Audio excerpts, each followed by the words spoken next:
Arthur Pumble's mornings were a finely tuned symphony of predictable bliss.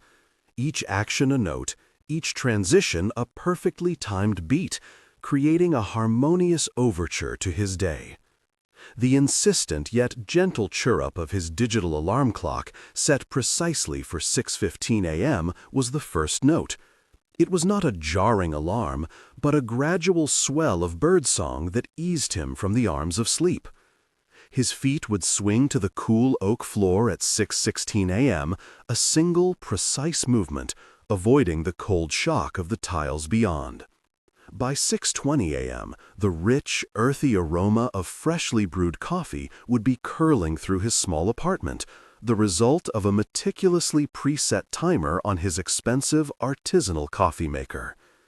This was Arthur's world, a world where order reigned supreme, where every minute had a purpose, and every purpose led to a calm, productive day. He was a creature of habit, and his morning routine was the bedrock of his very existence. Today, however, the symphony decided to improvise. The birdsong never came. Arthur didn't stir at 6:15 a.m. or 6:20 a.m. He woke instead with a jolt, not to birdsong, but to the blinding shaft of sunlight stabbing through a gap in his curtains, an intruder in his carefully managed gloom. His eyes snapped open, a strange, heavy silence hanging in the air. He fumbled for his phone on the bedside table, his fingers clumsy with residual sleep. The glowing screen blared 7:07. 7:07! His heart hammered a frantic rhythm against his ribs. 7:07? He was late, unforgivably, catastrophically late. The alarm! He had forgotten to set it, or perhaps, in a moment of absent-mindedness the previous evening, had somehow deactivated it. A cold dread, like an icicle sliding down his spine, replaced the warmth of his bed. Panic, a sensation Arthur rarely entertained, began to prickle at his skin.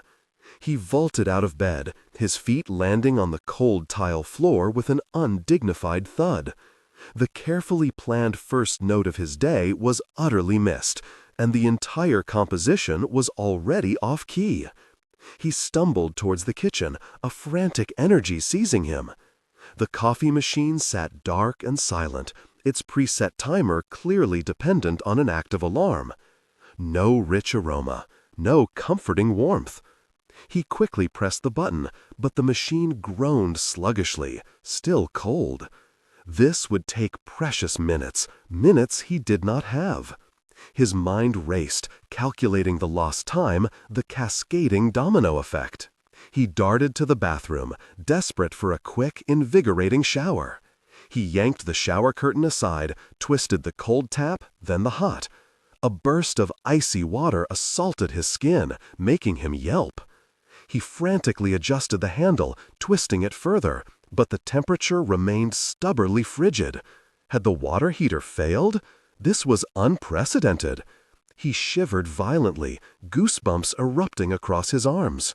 There was no time to investigate.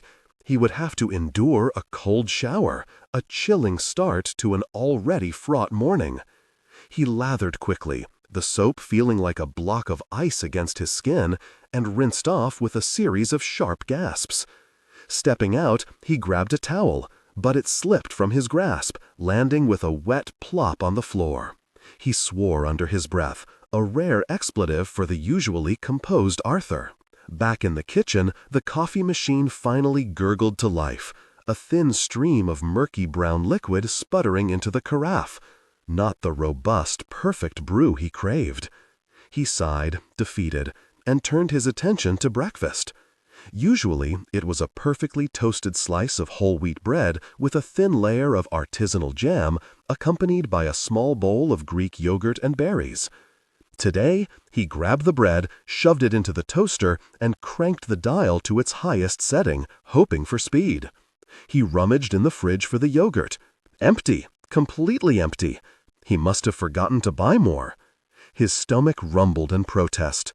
The toast popped up with a plume of smoke, a charred, blackened square of carbonized bread.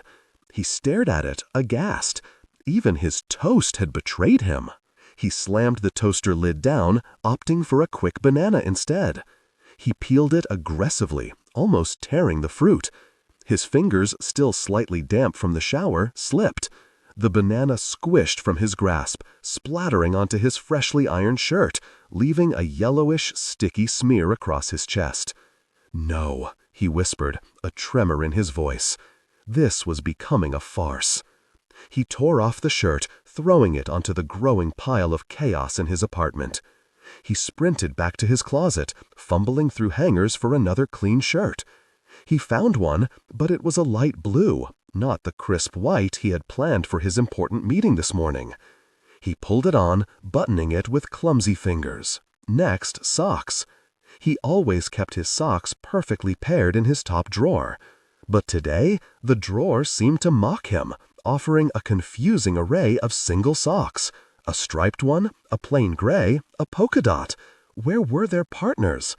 He rummaged frantically, tossing socks over his shoulder until he finally unearthed two that were at least the same color, if not the exact same pattern. They would have to do. His shoes, usually polished to a mirror sheen, were dusty. No time for that. He jammed his feet into though, his mind already 3 steps ahead, calculating the fastest route to the bus stop. Keys, wallet, phone, the holy trinity of departure. He patted his pockets. Nothing. He retraced his steps, a rising panic clawing at his throat. Bedroom? Not there. Bathroom? No. Kitchen? His eyes darted around the cluttered counter, past the charred toast and the banana remains. There, partially hidden under a stack of unopened mail, lay his keys. He snatched them up, his heart pounding with relief. But where was his wallet and his phone? He checked the coffee table. His phone was there, its screen dark, battery at a worrying 15%. He plugged it in for a mere second, grabbing his wallet from beneath a discarded magazine.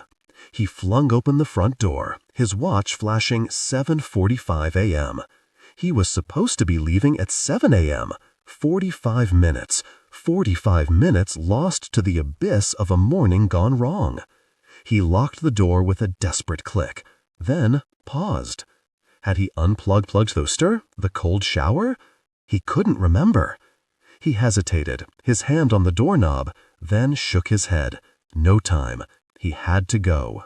He practically flew down the 3 flights of stairs, burst onto the street, and immediately saw his bus, number 42, pulling away from the stop, its taillights a mocking red gleam in the distance. "No!" he yelled, a futile cry into the crisp morning air. He was forced to walk to the next stop, another precious 5 minutes eaten up.